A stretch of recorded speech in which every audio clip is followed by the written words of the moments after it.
Hello guys, welcome to my YouTube channel Piyas lifestyle. আশা করি তোমরা সবাই ভালো আছো, আমিও ভালো আছি। আর আজ আমি এগ চাউমিন বানিয়েছি, সেই রেসিপিটাই তোমাদের সাথে শেয়ার করছি, দেখতে থাকো।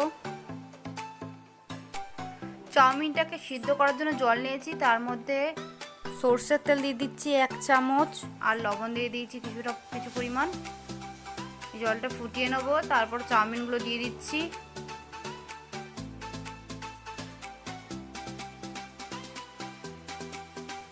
চাউমিনগুলো দেওয়ার পর কিছুক্ষণ ফুটিয়ে সিদ্ধ করে নেব।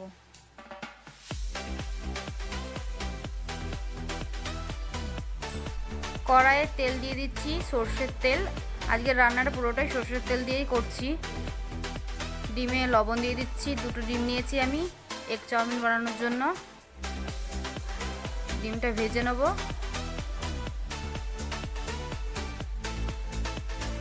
ছোট ছোট টুকরো করে নিয়েছি ডিমটা।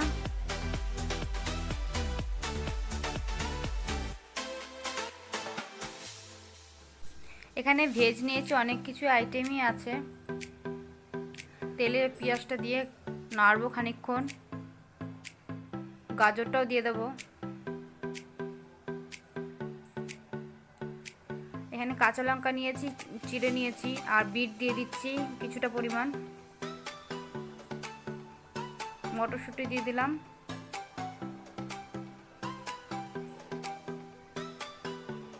এগুলো বেশ খানিকক্ষণ নেড়ে নিতে হবে।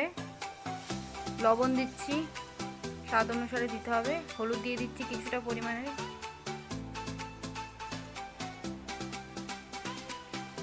এগুলো মিডিয়াম ভাবে ভেজে নিতে হবে। এখানে চাউমিনটা আমার সিদ্ধ করা হয়ে গেছে।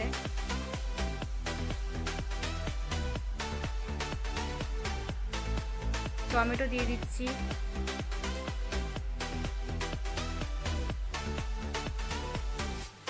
ভেজগুলো সেদ্ধ হয়ে গেছে, এর মধ্যে চাউমিন দিয়ে দিচ্ছি।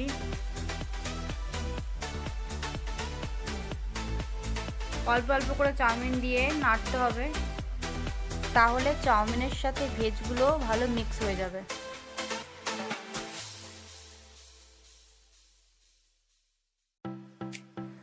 এবার ভালো করে নেড়ে নেব। একটা দিয়ে দিচ্ছি।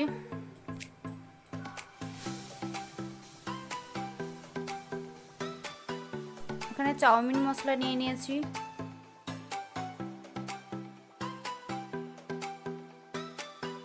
ধনেপাতা দিয়ে দিচ্ছি।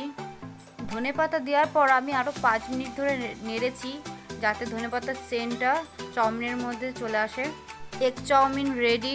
এই রেসিপিটা তোমরা ট্রাই করে দেখতে পারো বাড়িতে, খুবই টেস্টি হয় এগ চাউমিনটা। আর এই এগ চাউমিনটাতে যদি বেশি পরিমাণ ভেজ দিয়ে বানাতে পারো, সেটা আমাদের বাচ্চাদের পক্ষেও ভালো আর আমাদের পক্ষেও ভালো। ভিডিওটি ভালো লাগলে লাইক, শেয়ার, কমেন্ট করো আর সাবস্ক্রাইবও করে নিও। Thank you for watching. Bye by.